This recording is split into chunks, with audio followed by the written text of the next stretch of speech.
4.0. Bordes convergentes, formación de las montañas y evolución de los continentes. Las montañas son, a menudo, estructuras espectaculares que se elevan de una manera abrupta por encima del terreno circundante.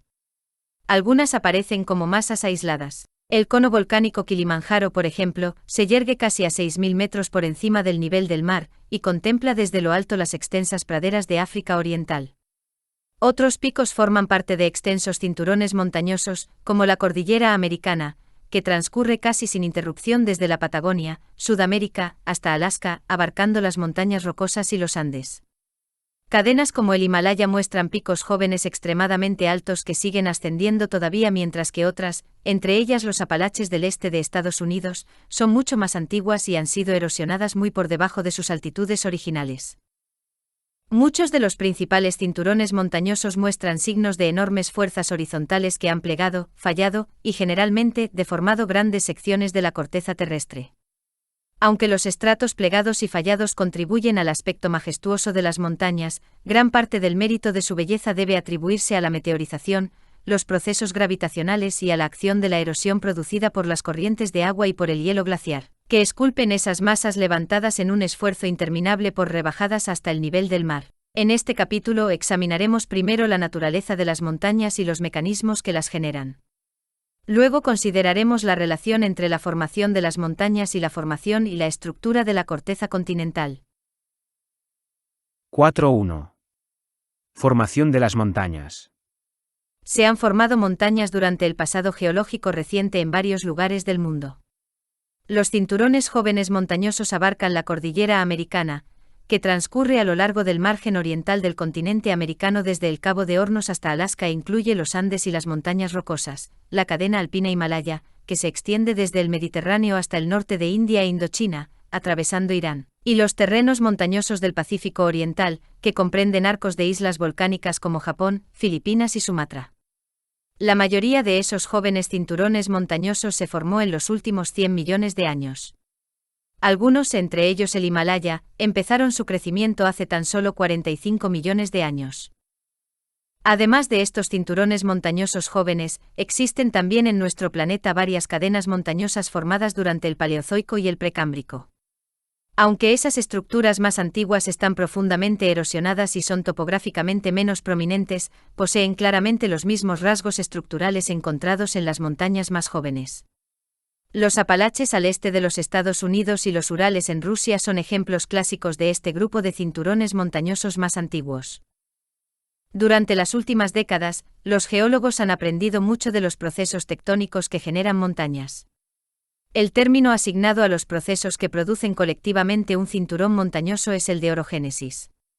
Algunos cinturones montañosos, incluidos los Andes, están formados predominantemente por lavas y derrubios volcánicos que fueron expulsados a la superficie, así como de cantidades masivas de rocas ígneas intrusivas que se han solidificado en profundidad. Sin embargo, la mayor parte de los principales cinturones montañosos exhiben pruebas visuales destacables de las grandes fuerzas tectónicas que han acortado y engrosado la corteza. Estas montañas compresionales contienen grandes cantidades de rocas sedimentarias preexistentes y fragmentos cristalinos de la corteza plegados. Aunque los pliegues y las fallas suelen ser los signos más visibles de la orogénesis, el metamorfismo y la actividad ígnea están siempre presentes en grados diversos. Con el paso de los años, se han ido proponiendo diversas hipótesis relativas a la formación de los principales cinturones montañosos de la Tierra, figura 1. Una de las primeras propuestas sugería que las montañas son simplemente arrugas de la corteza terrestre producidas cuando el planeta se enfrió a partir de su estado semifundido original. A medida que la Tierra perdía calor, se contraía y se encogía.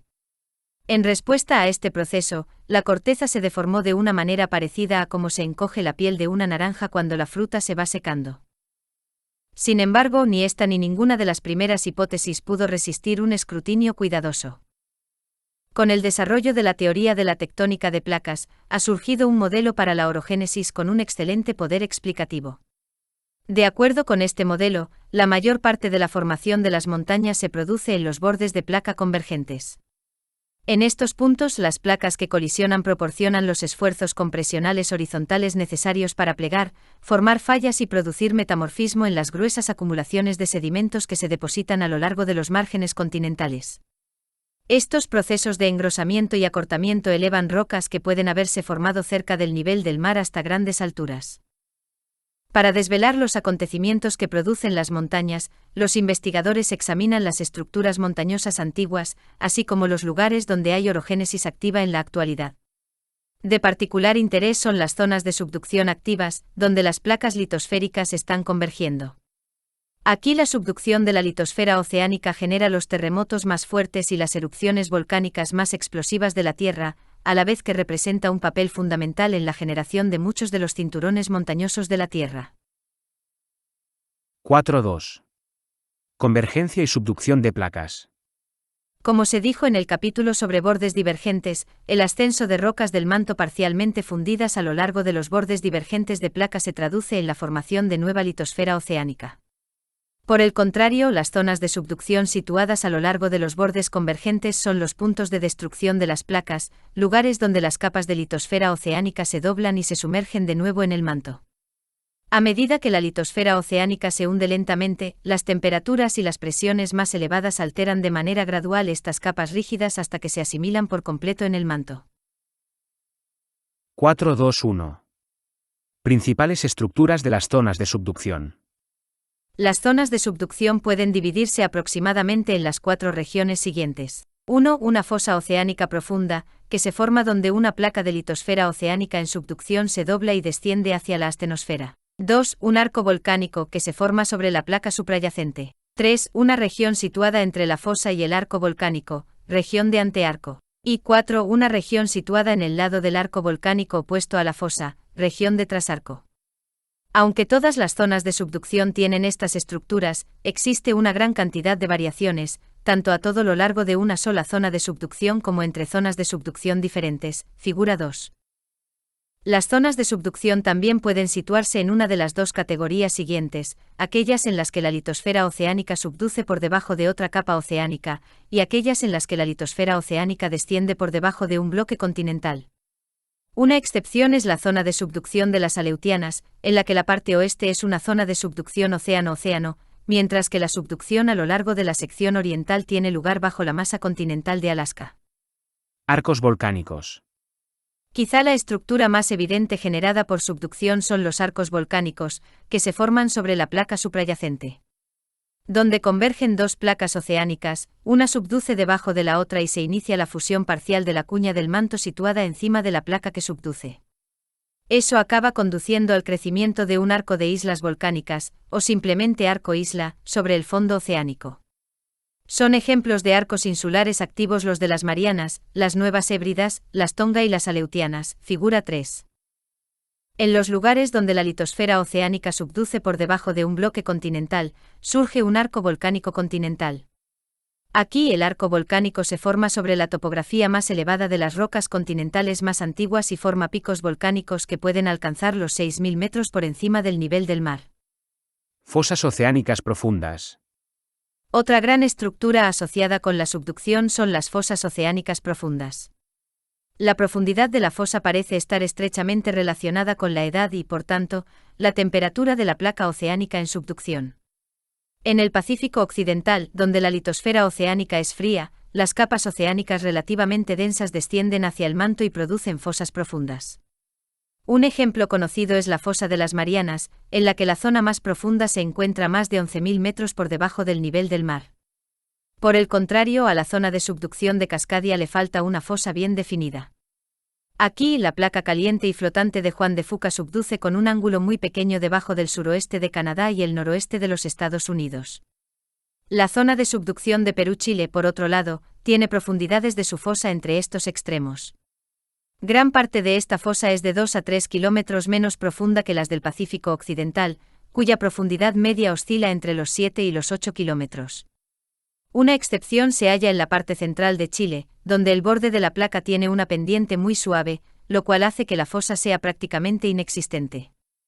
Regiones de antearco y de trasarco.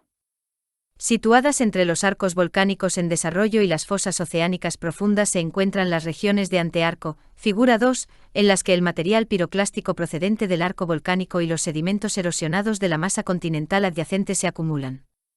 Además, la placa que subduce transporta los sedimentos del fondo oceánico hacia la zona antearco. Otro lugar en el que los sedimentos y los derrubios volcánicos se acumulan es la región de trasarco, que se sitúa al lado del arco volcánico pero en el lado opuesto a la fosa. En esas regiones, las fuerzas tensionales suelen dominar, haciendo que la corteza se estire y se adelgace. 4.2.2. Dinámica en las zonas de subducción. Dado que las zonas de subducción se forman en el lugar en el que dos placas convergen, es natural suponer que las grandes fuerzas compresionales actúan para deformar los bordes de las placas. De hecho, este es el caso a lo largo de muchos bordes convergentes de placa. Sin embargo, los bordes convergentes no son siempre regiones dominadas por las fuerzas compresionales. Extensión y expansión de la zona de trasarco. A lo largo de algunos bordes convergentes de placa, las placas suprayacentes están sometidas a tensión, lo cual provoca el estiramiento y el adelgazamiento de la corteza. ¿Pero cómo actúan los procesos extensionales cuando dos placas se mueven juntas? Se cree que la edad de la placa oceánica en subducción desempeña un papel importante en la determinación de las fuerzas dominantes que actúan en la placa suprayacente. Recordemos que cuando una capa relativamente fría y densa subduce, no sigue un camino fijo hacia la astenosfera. Antes bien, se hunde verticalmente a medida que desciende, haciendo que la fosa se retire, como se muestra en la figura 4. Conforme la placa en subducción se hunde, crea un flujo, succión de placa, en la astenosfera que tira de la placa superior hacia la fosa en retirada. Imaginemos qué pasaría si estuviéramos sentados en un bote salvavidas cerca del Titanic mientras este se hunde. Como consecuencia, la placa suprayacente está sometida a tensión y puede alargarse y adelgazarse. Si la tensión se mantiene durante el tiempo suficiente, se formará una cuenca de trasarco. Recordemos del capítulo 13 que el adelgazamiento y la ruptura de la litosfera se traduce en el afloramiento de rocas calientes del manto y la fusión por descompresión que lo acompaña. La extensión continuada inicia un tipo de expansión del fondo oceánico que genera nueva corteza oceánica y, de este modo, aumenta el tamaño de una cuenca de trasarco en desarrollo. Se encuentran cuencas de trasarco activas detrás de las Islas Marianas y las Tonga, mientras que las cuencas inactivas contienen el Mar del Sur de la China y el Mar de Japón. Se cree que la expansión trasarco que formó el Mar de Japón separó un pequeño fragmento de corteza continental de Asia. Gradualmente este fragmento de corteza migró hacia el mar junto con la fosa en retirada. La expansión del fondo oceánico, a su vez, creó la corteza oceánica del fondo del Mar de Japón. Condiciones compresionales. En algunas zonas de subducción dominan las fuerzas compresionales, véase recuadro 1. Este parece ser el caso de los Andes centrales, donde un episodio de deformación empezó hace unos 30 millones de años.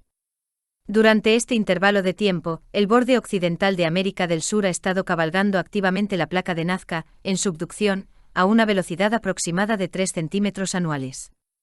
En otras palabras, la placa suramericana ha estado avanzando hacia la fosa Perú-Chile a una velocidad mayor de la de retirada de la fosa.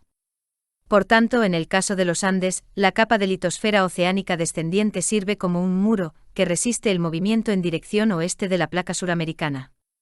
Las fuerzas tectónicas resultantes han acortado y engrosado el borde occidental de América del Sur. Es importante observar que la corteza continental es en general más débil que la corteza oceánica, por tanto, la mayor parte de la deformación ocurre en los bloques continentales. En esta región, el bloque de corteza de los Andes tiene un máximo engrosamiento de unos 70 kilómetros y una topografía montañosa que en algunas ocasiones supera los 6.000 metros de altura. 4.3. Subducción y formación de montañas. Como se ha comentado anteriormente, la subducción de la litosfera oceánica da lugar a dos tipos distintos de cinturones montañosos. Cuando la litosfera oceánica subduce por debajo de una placa oceánica, se desarrollan un arco insular y las estructuras tectónicas relacionadas. La subducción por debajo de un bloque continental, en cambio, se traduce en la formación de un arco volcánico a lo largo del borde de un continente. Los bordes de placa que generan arcos volcánicos continentales suelen denominarse bordes de tipo andino. 4.3.1. Arcos insulares. Los arcos insulares representan lo que quizás son los cinturones montañosos más simples. Estas estructuras son consecuencia de la subducción constante de la litosfera oceánica, que puede durar 100 millones de años o más. La actividad volcánica esporádica, el emplazamiento de cuerpos plutónicos en profundidad y la acumulación de sedimentos procedentes de la placa en subducción aumentan de manera gradual el volumen del material de la corteza que cubre la placa superior. Algunos arcos de islas volcánicas maduros, como el de Japón, parecen haberse formado sobre un fragmento preexistente de corteza continental. El desarrollo continuado de un arco de islas volcánicas maduro puede traducirse en la formación de una topografía montañosa compuesta de cinturones de rocas ígneas y metamórficas. Sin embargo, se considera esta actividad solo como una fase del desarrollo de un gran cinturón montañoso. Como veremos más adelante, algunos arcos volcánicos son transportados por una placa en subducción hacia el borde de un bloque continental, donde se convierten en una parte de un episodio de formación de montañas. Los arcos insulares y los bordes de placa de tipo andino tienen muchas estructuras enormemente parecidas, lo cual refleja sus entornos tectónicos comparables, véase figura 2. No obstante, hay una serie de diferencias, relacionadas principalmente con la edad de la placa oceánica que subduce y el tipo de corteza que cubre la placa suprayacente. En la siguiente sección, consideraremos la naturaleza de los bordes de tipo andino y el grado al que sus estructuras se parecen a los arcos insulares. 4.3.2. Formación de montañas a lo largo de los bordes de tipo andino. La primera etapa en el desarrollo de un cinturón montañoso de tipo andino aparece antes de la formación de la zona de subducción. Durante este periodo, el margen continental es un margen pasivo, es decir, no es un borde de placa, sino parte de la misma placa donde se encuentra la corteza oceánica contigua. La costa este de Estados Unidos proporciona un ejemplo actual de un margen continental pasivo. En lugares como este, la deposición de sedimentos en la plataforma continental está produciendo una gruesa plataforma de areniscas, calizas y lutitas de aguas someras, figura 5a. Más allá de la plataforma continental, las corrientes de turbidez depositan sedimentos en el fondo de la cuenca oceánica profunda. En este ambiente, tres elementos estructurales diferenciados de un cinturón montañoso en desarrollo toman forma de una manera gradual: los arcos volcánicos, los prismas de acreción y las cuencas de antearco, figura 5. Formación de un arco volcánico.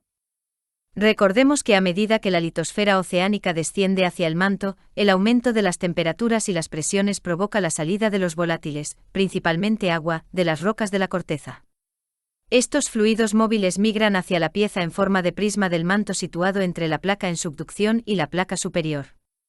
Una vez la capa que se hunde alcanza una profundidad aproximada de 100 kilómetros, estos fluidos ricos en agua reducen el punto de fusión de las rocas calientes del manto lo suficiente como para provocar fusión parcial, figura 5b. La fusión parcial de las rocas del manto, principalmente la peridotita, genera magmas primarios con composiciones basálticas.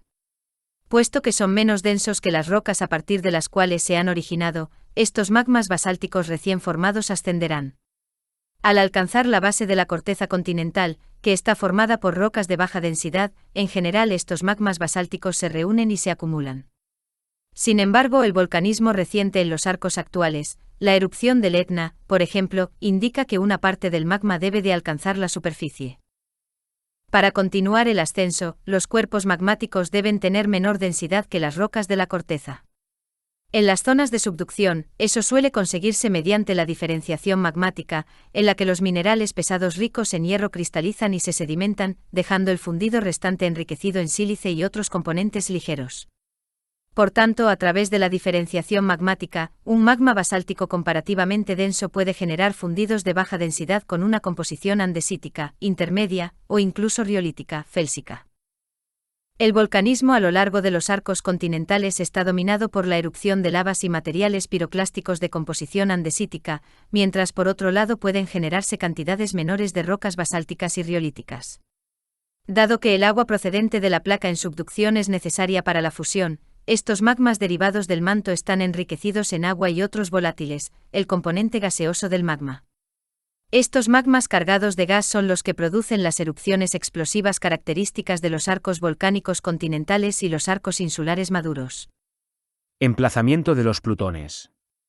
La corteza continental gruesa es un gran impedimento para el ascenso del magma. Por consiguiente, un porcentaje elevado de la cantidad que intruye en la corteza nunca alcanza la superficie, en lugar de eso, cristaliza en profundidad y forma plutones. El emplazamiento de estos cuerpos ígneos masivos metamorfoseará la roca huésped a través del proceso denominado metamorfismo de contacto, véase capítulo 8. Al final, la elevación y la erosión desentierran estos cuerpos ígneos y las rocas metamórficas asociadas. Una vez expuestas en la superficie, estas estructuras masivas se denominan batolitos, figura 5c. Compuestos de numerosos plutones, los batolitos forman el núcleo de Sierra Nevada en California y predomina en los Andes peruanos. La mayoría de batolitos está compuesta de rocas ígneas intrusivas con una composición intermedia a félsica, como la diorita y la granodiorita, aunque pueden existir granitos. El granito es escaso en los batolitos que se encuentran a lo largo del borde occidental de Norteamérica, pero hay cantidades significativas en el núcleo de las montañas Apalaches. Desarrollo de un prisma de acreción. Durante el desarrollo de los arcos volcánicos, los sedimentos transportados en la placa en subducción, así como fragmentos de la corteza oceánica, pueden ser arrancados y se adosan a la superficie de la placa suprayacente. La acumulación caótica de sedimentos deformados y fallados y los fragmentos de la corteza oceánica se denomina prisma de acreción, figura 5b. Los procesos que deforman estos sedimentos se han comparado a lo que le sucede a un suelo a medida que es arrancado y empujado delante de una excavadora. Algunos de los sedimentos que componen el prisma de acreción son arcillas que se acumularon en el fondo oceánico y luego fueron transportadas a la zona de subducción por el movimiento de las placas. Otros materiales se derivan del arco volcánico adyacente y están compuestos por cenizas volcánicas y otros materiales piroclásticos, así como por sedimentos erosionados de estos relieves elevados. Algunas zonas de subducción tienen prismas de acreción mínimos o no los tienen. La fosa de las Marianas, por ejemplo, carece de prisma de acreción, en parte debido a la distancia que la separa de un área fuente importante. Otra explicación propuesta para la falta de un prisma de acreción es que gran parte de los sedimentos disponibles han subducido. Por el contrario, la zona de subducción de Cascadia tiene un gran prisma de acreción. Aquí, la placa de Juan de Fuca tiene un manto de sedimentos de 3 kilómetros de grosor aportados principalmente por el río Colorado. La subducción prolongada en las regiones donde los sedimentos abundan puede engrosar el prisma de acreción bastante como para que sobresalga por encima del nivel del mar.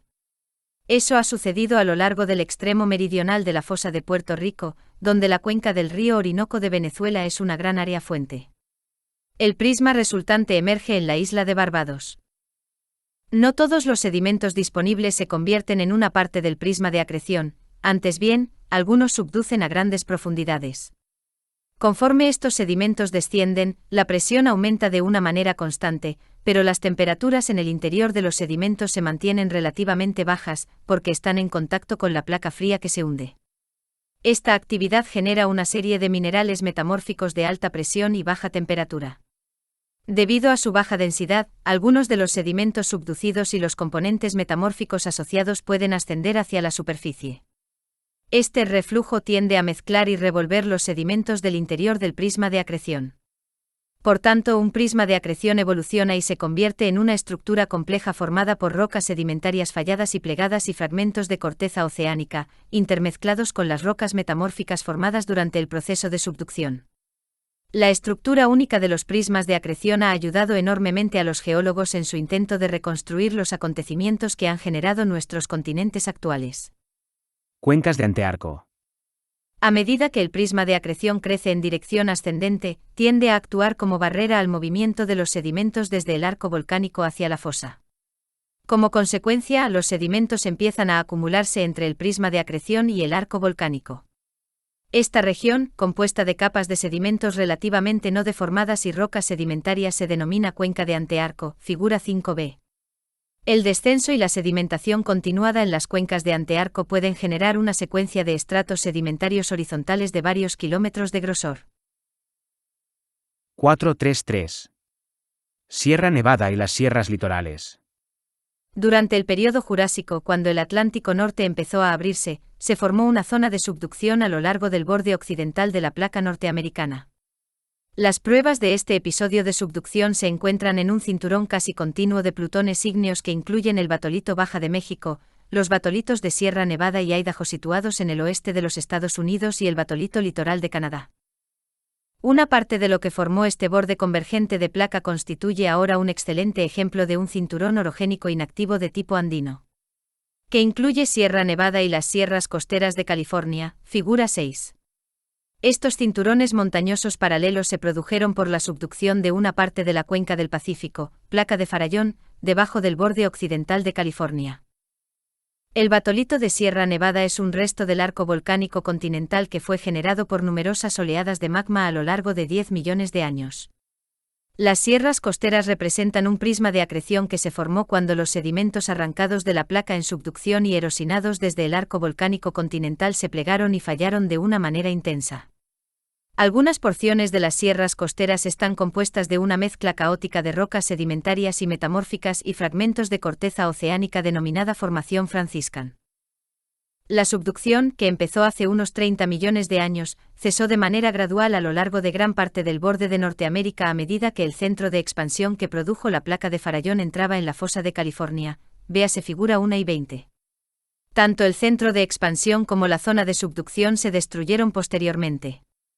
El levantamiento y la erosión que siguieron a este acontecimiento han eliminado gran parte de la evidencia de la actividad volcánica antigua y han dejado expuesto un núcleo de rocas ígneas cristalinas y rocas metamórficas asociadas que componen la Sierra Nevada. El levantamiento de las sierras costeras tuvo lugar solo recientemente, como demuestran los sedimentos jóvenes, no consolidados, que todavía cubren zonas de estas tierras elevadas. El Gran Valle de California es un resto de la cuenca de Antearco que se formó entre la Sierra Nevada y las sierras costeras, ambas en desarrollo. Durante gran parte de su historia, algunas partes del Gran Valle se extienden por debajo del nivel del mar. Esta cuenca llena de sedimentos contiene potentes depósitos marinos y derrubios erosionados del arco volcánico continental.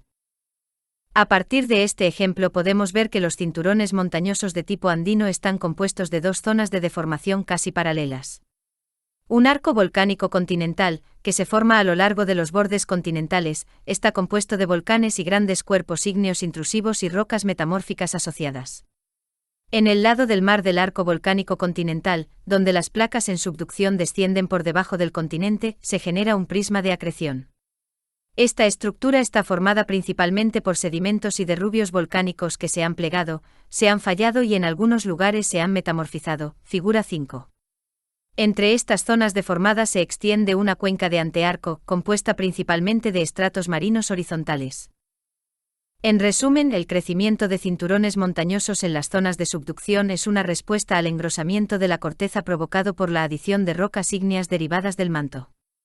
Además, el acortamiento y el engrosamiento de la corteza tienen lugar a lo largo de los bordes continentales como consecuencia de la convergencia. 4.4. Colisiones continentales. Como hemos visto, cuando una lámina de la litosfera oceánica subduce por debajo de un borde continental, se desarrolla un cinturón montañoso de tipo andino. Si la placa que subduce también contiene un continente, la subducción continuada acaba transportando el bloque continental hacia la fosa.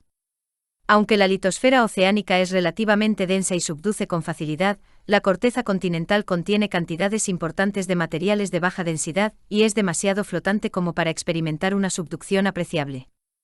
Por consiguiente, la llegada de la litosfera continental a la fosa se traduce en una colisión con el borde del bloque continental suprayacente y la interrupción de la subducción, figura 7. Las colisiones continentales tienen como consecuencia el desarrollo de montañas compresionales caracterizadas por una corteza acortada y engrosada. Los grosores de 50 kilómetros son comunes y la corteza de algunas regiones tiene espesores que superan los 70 kilómetros. En estos lugares, el engrosamiento de la corteza se alcanza generalmente a través del plegado y el fallado. Los cinturones de pliegues y cabalgamientos son estructuras notables de la mayoría de montañas compresionales. Estos terrenos montañosos suelen ser el resultado de la deformación de gruesas secuencias de rocas sedimentarias de aguas someras parecidas a las que forman los bordes continentales pasivos del Atlántico. Durante una colisión continental, estas rocas sedimentarias son empujadas tierra adentro, lejos del núcleo de cinturón montañoso en desarrollo y sobre el interior continental estable. En esencia, el acortamiento de la corteza se alcanza a través del desplazamiento a lo largo de los cabalgamientos, fallas inversas de ángulo pequeño, donde los estratos que antes se extendían horizontalmente se apilan los unos encima de los otros como se ilustra en la figura 7. Durante este desplazamiento, el material atrapado entre las fallas inversas suele plegarse y forma la otra estructura principal de un cinturón de pliegues y cabalgamientos. Se encuentran ejemplos excelentes de cinturones de pliegues y cabalgamientos en los Apalaches, en las rocosas canadienses, en el Himalaya meridional y en los Alpes septentrionales. Los mecanismos que generan montañas compresionales también crean otros tipos de estructuras tectónicas. Entre estos se cuentan los bloques del basamento que cabalgan hacia el continente opuesto. Además, las fallas inversas y los pliegues son estructuras principales del prisma de acreción que se genera a lo largo del borde de tipo andino de uno de los dos continentes. La zona en la que dos continentes colisionan se denomina sutura. Esta parte del cinturón montañoso suele conservar restos de la litosfera oceánica que fueron atrapadas entre las placas en colisión. Como consecuencia de su estructura ofiolítica única, estos fragmentos de litosfera oceánica ayudan a identificar la localización del borde de colisión. A lo largo de las zonas de sutura es donde los continentes se sueldan. Sin embargo, al principio se trata de zonas muy calientes y débiles. Por tanto, si los movimientos de las placas asociadas con ellas pasan drásticamente de la convergencia a la divergencia, estas zonas de fragilidad pueden convertirse en futuros puntos de ruptura continental.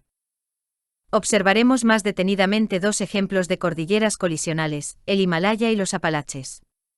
El Himalaya es la cordillera de colisión más joven de la Tierra y todavía está creciendo. Los Apalaches constituyen un cinturón montañoso mucho más antiguo, en el que la formación activa de montañas cesó hace unos 250 millones de años. 441. Himalaya. El episodio de formación de montañas que creó el Himalaya empezó hace alrededor de 45 millones de años, cuando la India empezó a colisionar con Asia. Antes de la fragmentación de Pangea, India era una parte de Gondwana en el hemisferio sur. Al separarse de ese continente, la India se movió rápidamente, desde el punto de vista geológico, unos pocos miles de kilómetros en dirección norte. La zona de subducción que facilitó la migración hacia el norte de India estaba situada cerca del borde meridional de Asia. La subducción continuada a lo largo del borde de Asia creó un borde de placa de tipo andino que contenía un arco volcánico bien desarrollado y un prisma de acreción. El borde septentrional indio, por otra parte, era un borde continental pasivo compuesto por una gruesa plataforma de sedimentos de aguas someras y rocas sedimentarias. Aunque los detalles permanecen algo incompletos, uno o quizás varios pequeños fragmentos continentales se situaron en la placa en subducción en algún punto entre India y Asia.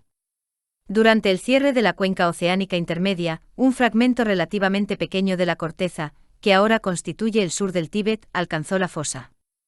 Después de este acontecimiento se acreciona la India. Las fuerzas tectónicas implicadas en la colisión de India con Asia eran enormes e hicieron que los materiales más deformables situados en los bordes litorales de estos continentes experimentaran grandes pliegues y fallas. El acortamiento y el engrosamiento de la corteza elevaron grandes cantidades de material de la corteza, generando las espectaculares montañas del Himalaya. Además de la elevación, el acortamiento produjo un engrosamiento de la corteza en la que las capas inferiores experimentaban temperaturas y presiones elevadas. La fusión parcial en el interior de la región más profunda y deformada del cinturón montañoso produjo plutones que intruyeron y deformaron las rocas suprayacentes. Es en ambientes de este tipo donde se genera el núcleo metamórfico e ígneo de las montañas compresionales. Tras la formación del Himalaya vino un periodo de elevación que hizo ascender la llanura tibetana.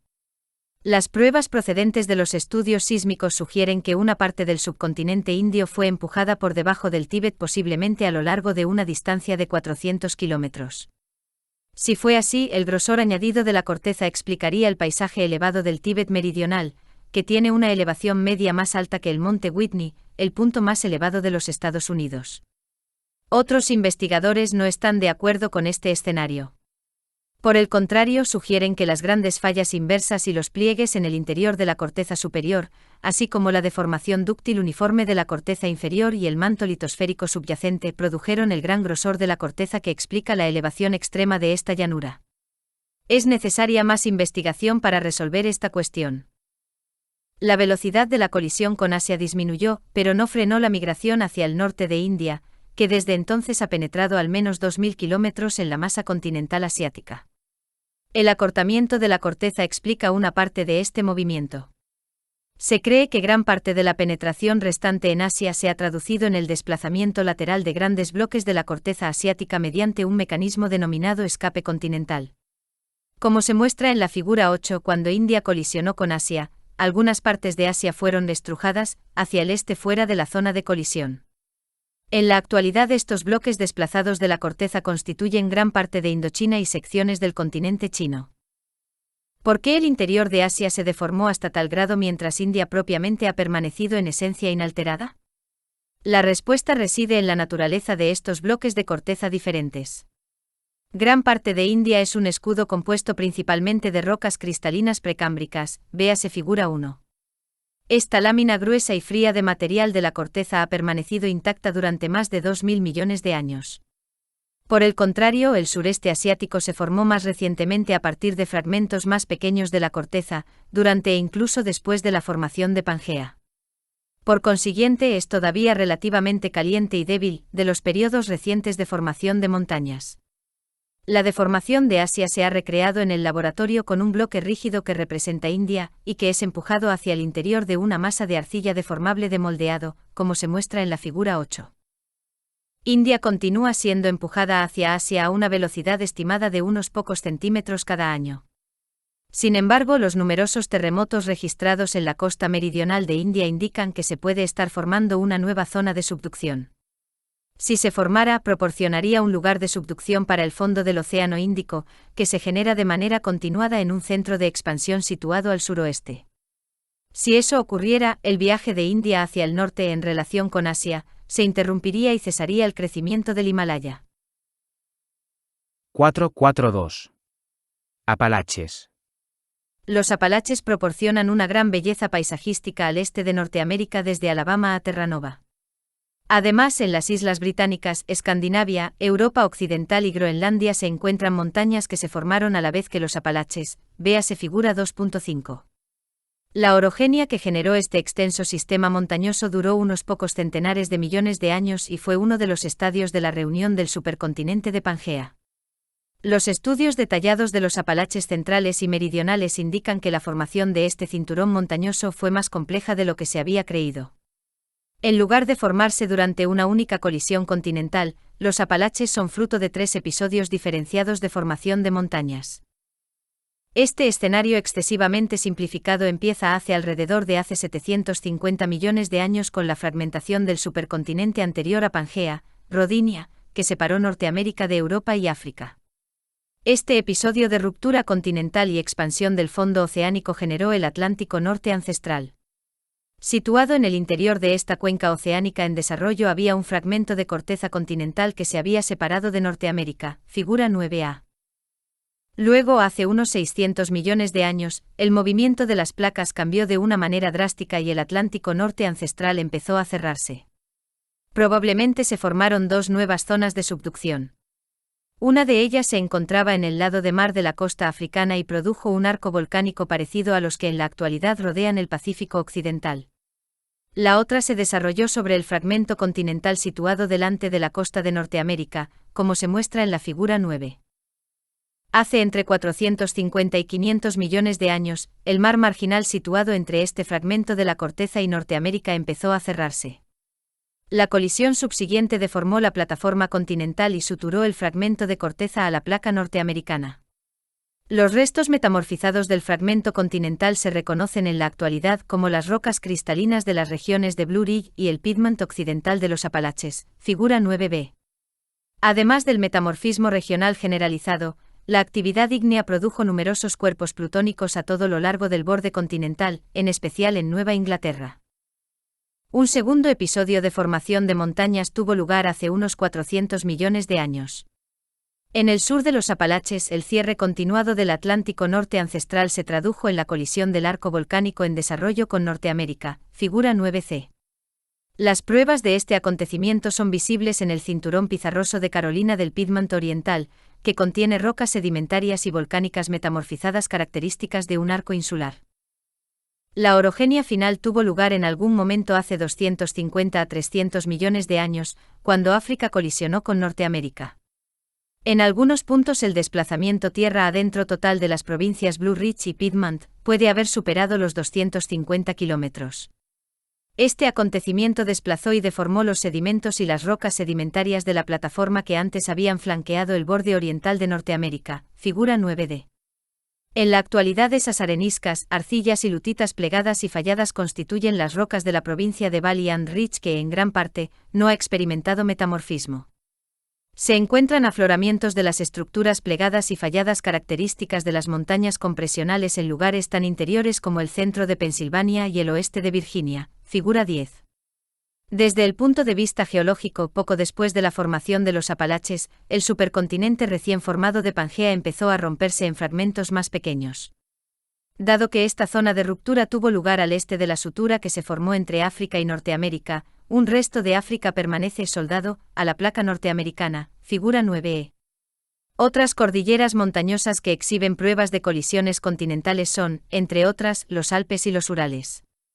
Se cree que los Alpes se formaron como consecuencia de una colisión entre África y Europa durante el cierre del mar de Tetis. Por otro lado, los Urales se formaron durante la reunión de Pangea cuando Báltica, Europa septentrional y Siberia, Asia septentrional, colisionaron. En resumen, la subducción continuada de la litosfera oceánica a lo largo de un borde de placa de tipo andino acabará cerrando una cuenca oceánica y hará que los continentes, o los fragmentos de los continentes, colisionen. El resultado es la orogenia de un cinturón montañoso compresional como el Himalaya o los Apalaches. Se cree que los principales acontecimientos de estos episodios de formación de montañas suceden de la siguiente manera. 1. Después de la fragmentación de una masa continental, se deposita una gruesa cuña de sedimentos a lo largo de los márgenes continentales pasivos. 2. A causa de un cambio de la dirección del movimiento de las placas, la cuenca oceánica empieza a cerrarse y los continentes empiezan a converger. 3. La convergencia de las placas provoca la subducción de una placa oceánica por debajo de uno de los continentes y crea un arco volcánico de tipo andino y el prisma de acreción asociado. 4. Finalmente los bloques continentales colisionan. Este acontecimiento compresional deforma y metamorfiza severamente los sedimentos atrapados en la colisión. La convergencia continental hace que esos materiales deformados, y grandes láminas de material de la corteza, se acorten y engrosen, produciendo un terreno montañoso elevado. 5. Por último, un cambio en el movimiento de las placas interrumpe el crecimiento del cinturón montañoso. En este momento los procesos causados por la gravedad, como la erosión, se convierten en las fuerzas dominantes que alteran el paisaje. Se piensa que esta secuencia de acontecimientos ha sucedido muchas veces durante la larga historia de la Tierra. Sin embargo, los ambientes tectónicos y climáticos variaron en cada caso. Por tanto, la formación de cada cadena montañosa debe considerarse como un acontecimiento único, véase recuadro 2. 4.5. Terranes y formación de montañas. Los cinturones montañosos también pueden desarrollarse como consecuencia de la colisión y la fusión de un arco insular, u otro fragmento pequeño de la corteza, a un bloque continental. Como cabe esperar, las montañas generadas por la colisión de un pequeño fragmento de corteza serán de una escala algo menor que las generadas por una colisión continental. El proceso de colisión y acreción, unión de fragmentos de corteza comparativamente pequeños ha generado muchas de las regiones montañosas que rodean el Pacífico. 4.5.1. La naturaleza de los terranes. Los geólogos se refieren a estos bloques de corteza acrecionada como terranes, terrenos. De una manera sencilla, la expresión terranes se refiere a cualquier fragmento de la corteza que tiene una historia geológica distinta de la correspondiente a las zonas colindantes. Los terranes tienen formas y tamaños variados. ¿Cuál es la naturaleza de esos fragmentos de corteza y de dónde proceden? La investigación sugiere que antes de su acreción a un bloque continental, algunos de los fragmentos podían haber sido microcontinentes similares a la actual isla de Madagascar, localizada al este de África, en el Océano Índico. Muchos otros eran arcos de islas como Japón, Filipinas y las Islas Aleutianas. Aún otros podían haber estado por debajo del nivel del mar. Sus análogos actuales pueden ser fragmentos de corteza sumergidos, como los que se encuentran en el fondo del Pacífico Occidental, véase figura 11. En la actualidad se sabe que existen más de 100 de esos fragmentos de la corteza comparativamente pequeños. Sus orígenes varían. Algunos son fragmentos sumergidos compuestos principalmente de corteza continental, mientras otros son islas volcánicas extinguidas, como la cadena de montes submarinos de las Islas Hawái Emperador. Otros son llanuras oceánicas sumergidas creadas por emisiones masivas de lavas basálticas asociadas con la actividad de puntos calientes. 4.5.2. Acreción y orogénesis. La opinión generalmente aceptada es que a medida que se mueven las placas oceánicas, transportan adosadas a ellas llanuras oceánicas, arcos de islas volcánicas y microcontinentes hacia una zona de subducción de tipo andino. Cuando una placa oceánica contiene una cadena de pequeños montes submarinos, en general estas estructuras subducen junto con la placa oceánica. Sin embargo, las unidades gruesas de corteza oceánica, como la llanura de Onton Java, o un arco insular maduro compuesto por abundantes rocas ígneas ligeras, producido por diferenciación magmática, dejan la litosfera oceánica demasiado flotante como para subducir. En estas situaciones, se produce una colisión entre el fragmento de corteza y el continente. La secuencia de acontecimientos que ocurre cuando un arco insular maduro llega a un borde de tipo andino se muestra en la figura 12. Debido a su flotabilidad, el arco insular maduro no subducirá por debajo de la placa continental, sino que se abrirá camino hacia el continente y deformará ambos bloques. Cuando no puede producirse más convergencia, se desarrolla una nueva fosa en el lado marítimo del arco volcánico acrecionado.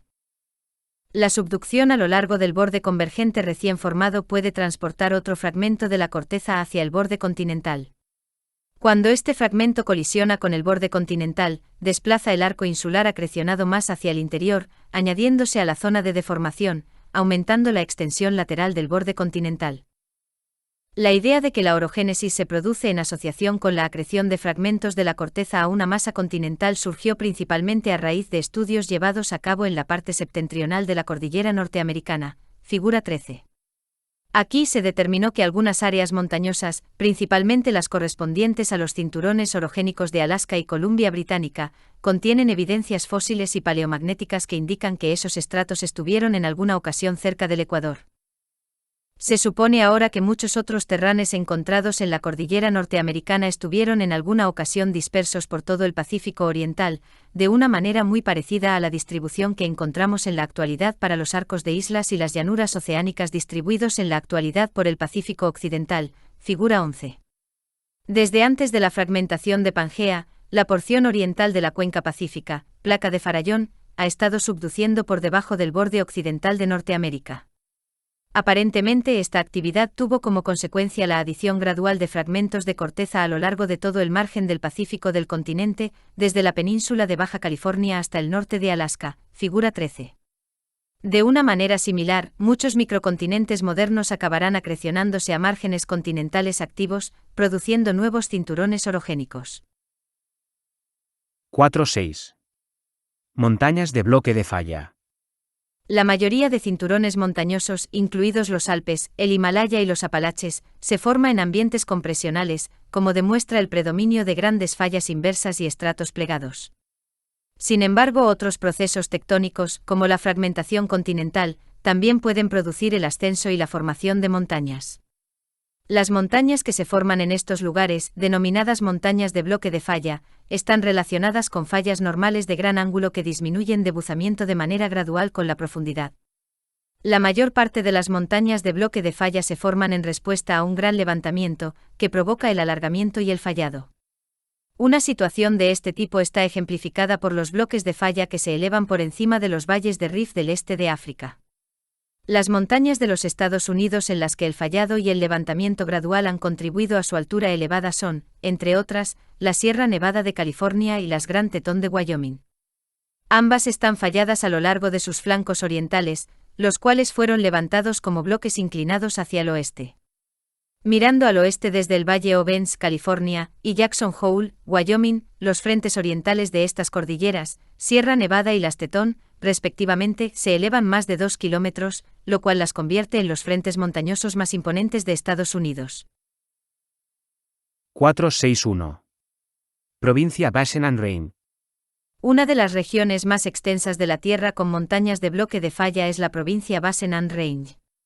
Esta región se extiende en una dirección aproximada norte a sur a lo largo de casi 3.000 kilómetros y abarca todo el estado de Nevada y algunas partes de los estados circundantes, así como algunas partes del sur de Canadá y el oeste de México.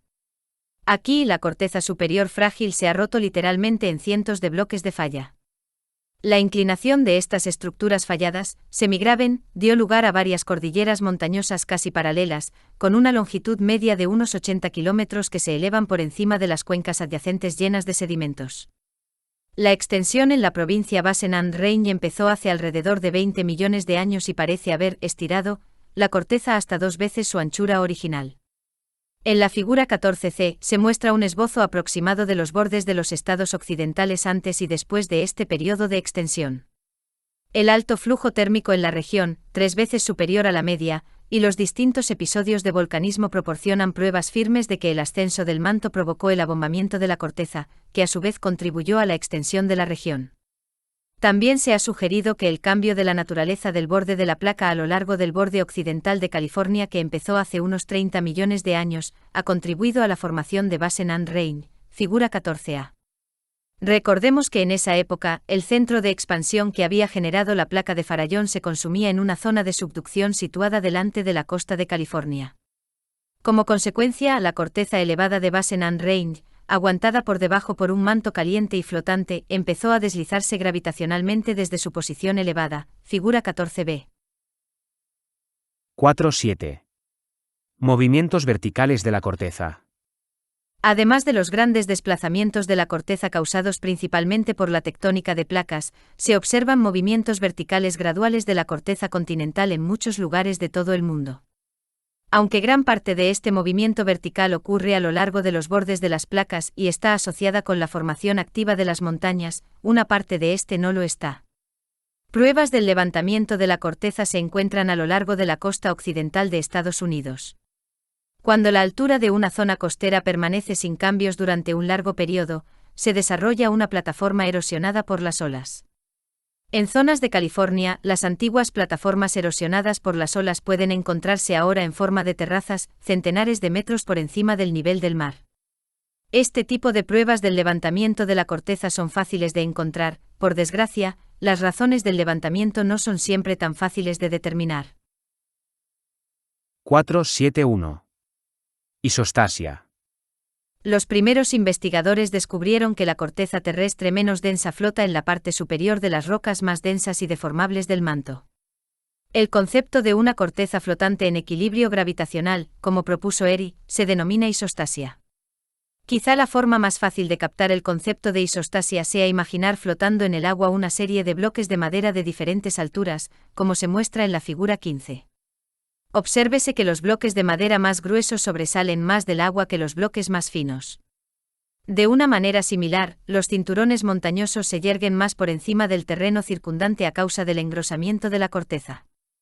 Estas montañas compresionales tienen raíces que alcanzan zonas más profundas en el material que las sustenta por debajo, de la misma manera que los bloques de madera más gruesos que se muestran en la figura 15, véase recuadro 3. Ajuste isostático. Veamos lo que ocurriría si se colocara otro bloque pequeño de madera encima de uno de los bloques de la figura 15. El bloque combinado se hundiría hasta alcanzar un nuevo equilibrio isostático, gravitacional. Sin embargo, la parte superior del bloque combinado estaría realmente más alta que antes y la parte inferior estaría más baja. Este proceso de establecimiento de un nuevo nivel de equilibrio se denomina ajuste isostático. Aplicando el concepto de ajuste isostático, cabría esperar que al añadir peso a la corteza, esta última respondiera hundiéndose y al retirar el peso, la corteza ascendería. Imaginemos lo que le ocurre a un barco cuando es cargado y descargado. Las pruebas del hundimiento de la corteza seguido de su ascenso son proporcionadas por los glaciares del período glacial. Cuando los glaciares continentales de casquete ocuparon extensas zonas de Norteamérica durante el Pleistoceno, el peso añadido por la masa de hielo de 3 kilómetros de espesor produjo una combadura de la corteza de centenares de metros. En los 8.000 años transcurridos desde que se fundieron los últimos casquetes glaciares, en la región de la bahía de Hudson en Canadá se ha producido un levantamiento de hasta 330 metros en los lugares donde se había acumulado la mayor cantidad de hielo. Una de las consecuencias del ajuste isostático es que a medida que la erosión reduce las cimas de las montañas, la corteza se elevará en respuesta a la reducción de la carga, figura 16. Sin embargo, cada episodio de levantamiento isostático es algo menor que la pérdida de elevación debida a la erosión. Los procesos de levantamiento y de erosión continuarán hasta que el bloque montañoso alcance el grosor normal de la corteza. Cuando esto ocurre, las montañas habrán sido erosionadas hasta un nivel próximo al del mar, y las partes de las montañas que habían estado profundamente enterradas quedarán expuestas en la superficie. Además, a medida que las montañas van siendo desgastadas, los sedimentos erosionados serán depositados en el margen continental adyacente y causarán el hundimiento de este. Figura 16. ¿Cuánto pueden elevarse? Cuando las fuerzas compresionales son grandes, como las que transportan India hacia Asia, aparecen montañas como las del Himalaya. Pero existe un límite hasta el que las montañas pueden elevarse. A medida que las cimas de las montañas se elevan, la erosión y los procesos gravitacionales se aceleran, esculpiendo los estratos deformados en paisajes accidentados. Sin embargo, el hecho de que la gravedad también actúe en las rocas del interior de estas masas montañosas tiene igual importancia. Cuanto más alta sea la montaña, mayor será la fuerza ejercida sobre las rocas cercanas a la base. Imaginemos un grupo de animadoras en un acontecimiento deportivo que forme una pirámide humana. En algún punto, las rocas profundas del interior de la montaña, que están comparativamente calientes y débiles, empezarán a fluir en dirección lateral, como se muestra en la figura 17. Ese es un proceso análogo a lo que ocurre cuando se deposita una cucharada de masa en una plancha muy caliente. Como consecuencia, la montaña experimentará un colapso gravitacional, que implica el fallado normal y el hundimiento en la parte superior y frágil de la corteza, y la expansión dúctil en la profundidad. Entonces se plantea la siguiente pregunta: ¿qué mantiene en pie el Himalaya? Simplemente las fuerzas compresionales horizontales que empujan India hacia Asia son mayores que la fuerza vertical de la gravedad. No obstante, cuando el desplazamiento hacia el norte de India se acabe, la tensión descendente de la gravedad se convertirá en la fuerza dominante que actúe sobre esta región montañosa. 4.7.2. Convección del manto, un motivo del movimiento vertical de la corteza. Basándonos en los estudios del campo gravitacional de la Tierra, se hizo evidente que el flujo convectivo vertical del manto también afecta la elevación de las principales formas del relieve terrestre. La flotabilidad del material ascendente caliente explica el abombamiento de la litosfera suprayacente, mientras que el flujo descendente provoca el hundimiento. Elevación de continentes enteros. El sur de África es una región en la que el movimiento vertical a gran escala es evidente.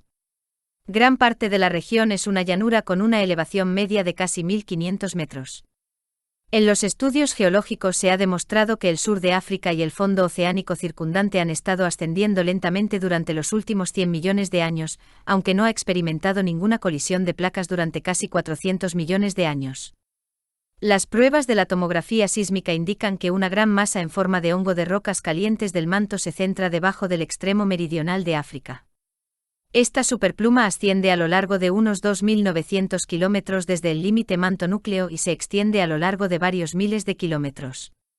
Los investigadores han concluido que el flujo ascendente de esta enorme pluma del manto es suficiente para elevar el sur de África. Hundimiento de la corteza. También se han descubierto áreas extensas de hundimiento sin formal. Por ejemplo, se encuentran grandes cuencas casi circulares en el interior de algunos continentes.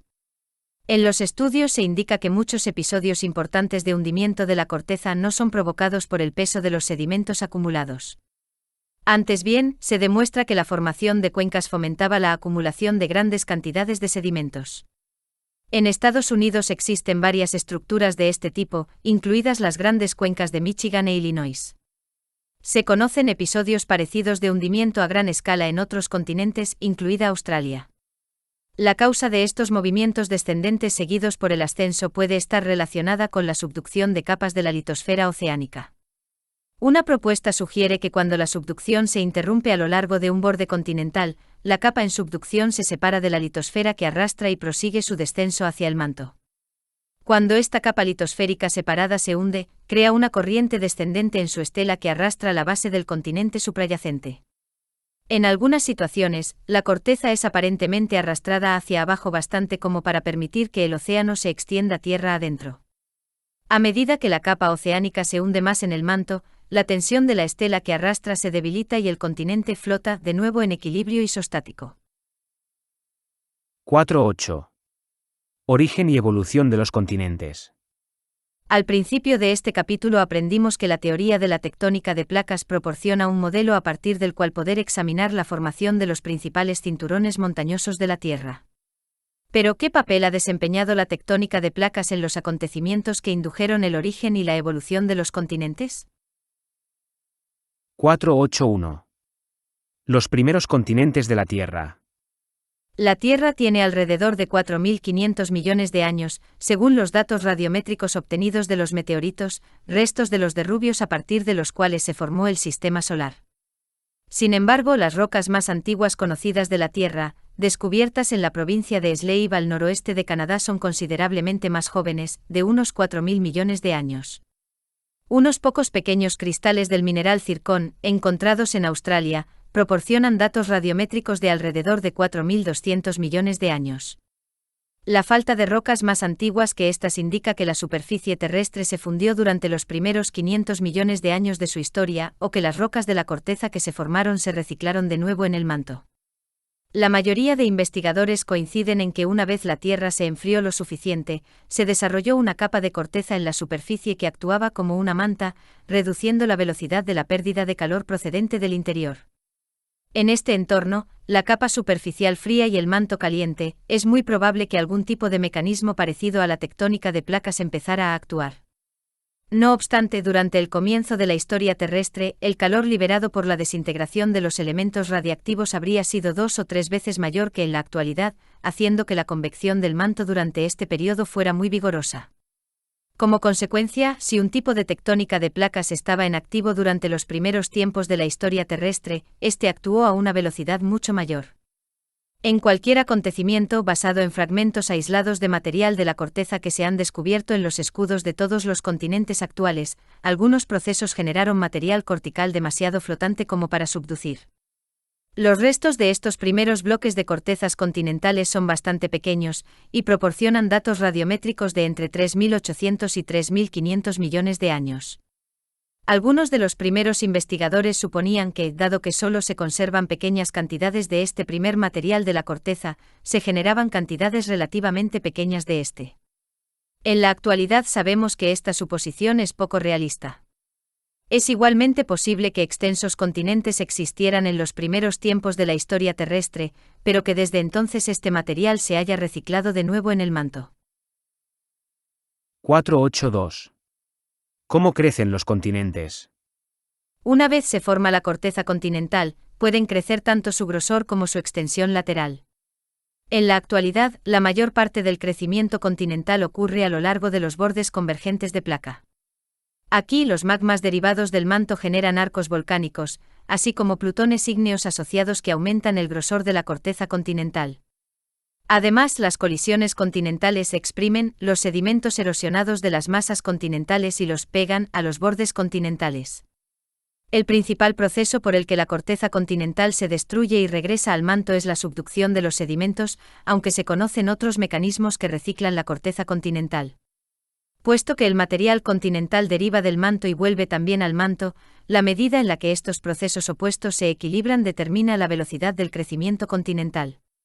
Por ejemplo, durante los periodos en los que el volcanismo añade más material continental del que se destruye por subducción, la masa del continente crecerá.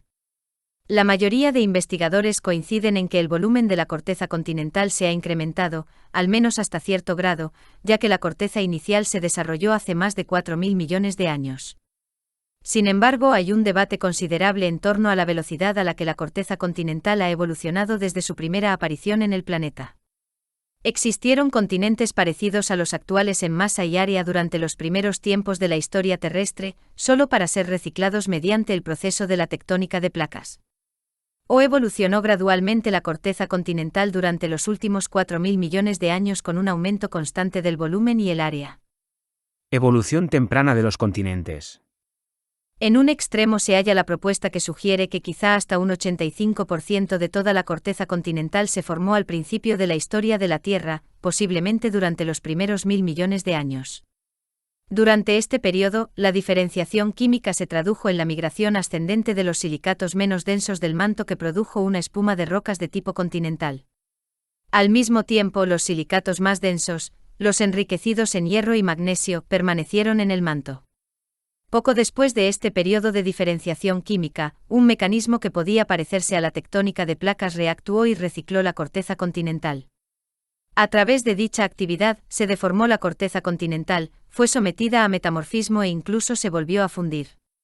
Sin embargo, puesto que estas rocas ricas en sílice eran flotantes, no se destruyeron en gran medida, o si fue así, fueron sustituidas en cantidades aproximadamente iguales por los magmas derivados del manto.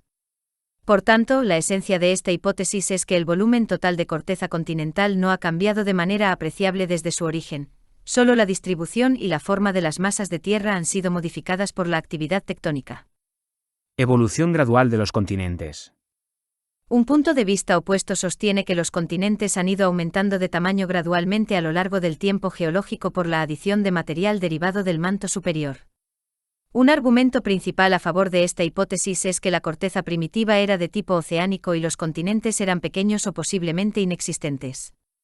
Luego, a través de la diferenciación magmática de los magmas derivados del manto, los continentes fueron creciendo lentamente durante grandes intervalos de tiempo geológico. Según este escenario, las primeras rocas continentales aparecieron en unos pocos arcos insulares aislados. Una vez formados, esos arcos de islas coalescieron para formar masas continentales más grandes, mientras se deformaban las rocas volcánicas y sedimentarias, que eran depositadas en sus márgenes. Al final, este proceso generó bloques de corteza continental que tenían el tamaño y el grosor de los continentes modernos. Podemos considerar el crecimiento de los continentes, como se ha descrito antes, como un proceso en dos fases. La primera fase supone la formación de rocas ricas en sílice, que son los principales constituyentes de la corteza continental superior. Como se ha comentado antes, este proceso ocurre en general en las zonas de subducción, donde los magmas derivados del manto forman rocas crustales en lugares como los arcos insulares. La segunda fase supone la acreción de estos terrenos en provincias corticales más extensas, que a su vez se unen mediante suturas y forman bloques de corteza de tamaño continental. Este último acontecimiento está asociado con un gran episodio de formación de montañas. Norteamérica proporciona un ejemplo excelente del desarrollo de la corteza continental y su unión de fragmentos en un continente. Obsérvese en la figura 18 que existe una cantidad muy pequeña de corteza continental de más de 3.500 millones de años de antigüedad. Por el contrario, hace entre 3.000 y 2.500 millones de años hubo un periodo de gran crecimiento de la corteza. Durante este intervalo de tiempo, la acreción de numerosos arcos insulares y otros fragmentos de la corteza generó varias grandes provincias corticales. Norteamérica contiene algunas de estas provincias de corteza, incluidos los cratones Superior y Harner-Rae, que aparecen en la figura 18. Se desconocen las localizaciones de estos bloques continentales antiguos durante su formación. Sin embargo, hace unos 1.900 millones de años estas provincias de la corteza colisionaron y produjeron el cinturón montañoso Trans-Hudson, figura 18. Este episodio de formación de montañas no se limitó a Norteamérica, porque se encuentran estratos deformados antiguos de una edad similar en otros continentes. Este acontecimiento formó el núcleo de Norteamérica, alrededor del cual se añadieron varios grandes fragmentos y numerosos fragmentos pequeños de corteza. Son ejemplos de estas últimas adiciones, entre otros, las provincias Blue Ridge y Piedmont de los Apalaches y varios terrenos que se añadieron al borde occidental de Norteamérica durante las eras Mesozoica y Cenozoica. No se sabe con certeza cuántos periodos de formación de montañas se han producido desde la formación de la Tierra. Probablemente cada uno de estos acontecimientos marca la formación de un supercontinente. El último periodo importante coincidió evidentemente con el cierre del Atlántico ancestral y de otras cuencas oceánicas antiguas durante la formación del supercontinente Pangea.